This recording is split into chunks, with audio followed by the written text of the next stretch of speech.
to Mr. Montgomery, we all saw those kids yesterday. 14 of the people that took the plea yesterday are on their way to ICE and will probably never see their family again. You've changed the way you've prosecuted people, whether it was after that presentation or whenever. You talked about the disbarred Andrew Thomas. He wasn't even going as far as you're going now.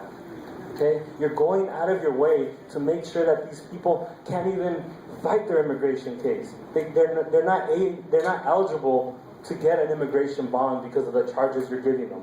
That same comprehensive immigration reform you're working on, the same thing. There's a contradiction there. You're asking people to work. You're asking people to be productive members of this society, yet you're criminalizing, you're detaining them. 90 days in Arpaio's jails.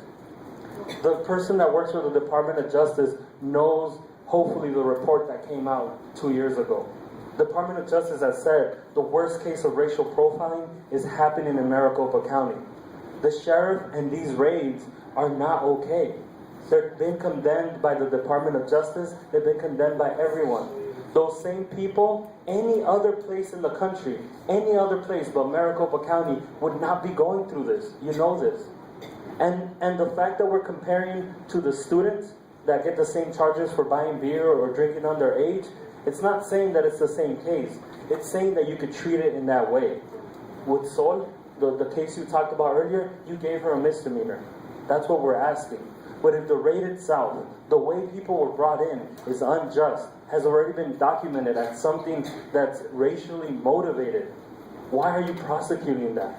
And I think that's the question we want to know from you. Because we see two people. We see someone that sounds like you want to work with us, that has aspirations to represent the whole state.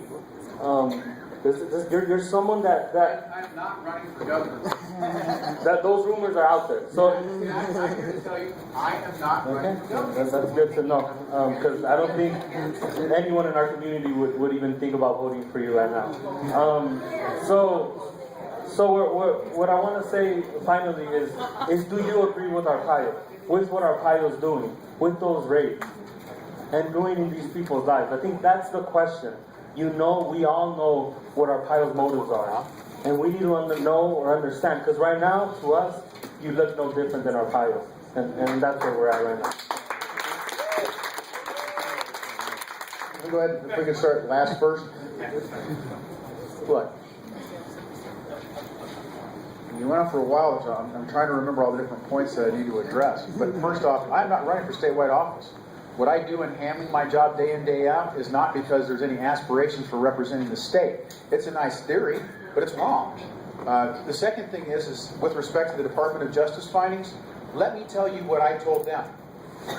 I need to see the evidence that you're basing these conclusions on so that I can do my job and take action where I need to. Do you know what the Department of Justice told me? You're in a civil case now, you can go get it in discovery.